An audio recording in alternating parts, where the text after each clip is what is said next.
പറഞ്ഞിട്ടുണ്ട്. എന്താ പറഞ്ഞത്? മഹാനരായ മുഹമ്മദ് ഷാ തങ്ങള് ബോറ വിഭാഗത്തിൽപ്പെട്ട ഷിയാക്കളിൽപ്പെട്ട ആളാണ്, അതുകൊണ്ട് അവരുമായി ബന്ധം പാടില്ല എന്ന് മമ്പുറം തങ്ങളുടെ ഫത്വയുണ്ട് എന്നാ പറഞ്ഞത്.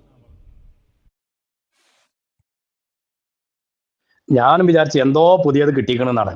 ഞാനിപ്പോൾ ഒരു മാസമായിട്ടില്ല കൊണ്ടോട്ടി മുഹമ്മദ് ഷാ വലിയാണെന്നും പറഞ്ഞാണ്ട് അമാന ടവറിന്റെ ഉള്ളിൽ 10-25 ആൾക്കാർ വന്നാണ്ട് ആർപ്പും പൊളിയും കൂട്ടി പോയിട്ട്, പിന്നെ ഇപ്പൊ രണ്ടാമതൊന്ന് ഒരു മാസം തേണേന്റെ മുമ്പ് വീണ്ടും വന്നപ്പോ ഞാൻ വിചാരിച്ചു എന്തോ സംഭവം ഉണ്ട് എന്നുള്ളത്.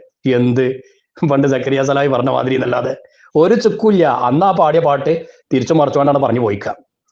അതെ, നേരത്തെ കൊണ്ടോട്ടി വന്നപ്പം ആദ്യം പറഞ്ഞത് ഇന്ന് അവസാനത്തേക്ക് വെച്ചണം, അന്ന് അവസാനം പറഞ്ഞത് ആദ്യം തുടങ്ങിക്കണം. അങ്ങനെ ഇപ്പൊ ഉണ്ടായത്. പണ്ട് ചങ്ങായി എന്തെങ്കിലും രാവിലെ എന്ന് വെച്ചപ്പം രാവിലത്താ പോളിയും ചായ ഉണ്ടായിന്, ഉച്ചക്ക് ചായയും പോളിയും, രാത്രി പോളിയും ചായയും എന്ന് പറഞ്ഞ മാതിരി ഒട്ടൂരിയുടെ അവസ്ഥ. ഒരു വസ്തു ഇല്ലാന്ന് ഇപ്പൊ നിങ്ങൾ കേട്ടില്ലത്.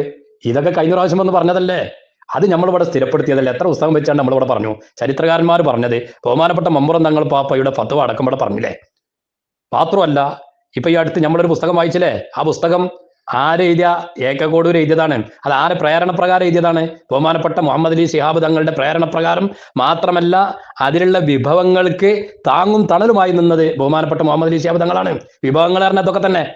അത് മുഹമ്മദ് ഷാറിനാള് ഷിയാക്കാരനാണ്, ഷിയാ ത്വരീഖത്ത് അയാൾ ഇവിടെ പ്രചരിപ്പിക്കേനി എന്നൊക്കെയുള്ള വിഭവങ്ങൾക്ക് താങ്ങും തണലുമായി നിന്നൊടുത്തത് എന്ന് പറഞ്ഞാൽ അത്തരം വിഷയങ്ങളിലൊക്കെ ബഹുമാനപ്പെട്ട ഈ കോടൂരിന് അതിന് താങ്ങും തണലായി നിന്നൊടുത്തത് ഈ മുഹമ്മദ് അലി ശിഹാബ് തങ്ങളാണ്. പാണക്കാട് കുടുംബത്തിലെ ഏറ്റവും വലിയ കാരണവരല്ലേ മൂപ്പര്. അപ്പൊ എന്താ ഒട്ടൂരിയാളെ? എന്നിട്ട് അവരൊക്കെ പറഞ്ഞതാണിത്, അതേ നമ്മളും പറഞ്ഞിട്ടുള്ളൂ.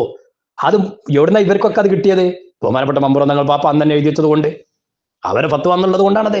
ഈ ചരിത്രകാരന്മാരൊക്കെ അത് രേഖയാക്കിയിട്ട് പറഞ്ഞത്, അത് അടിസ്ഥാനപ്പെടുത്തിയിട്ട് ഇവരൊക്കെ അത് ആ വിഷയം വീണ്ടും പറഞ്ഞുകൊണ്ടിരിക്കുന്നത്. എന്നിട്ട് ഇപ്പോഴും വന്നാണ്ട് വരെ പത്തോടെ എന്ന്. എന്ത് പൊട്ടെന്നല്ലാതെ.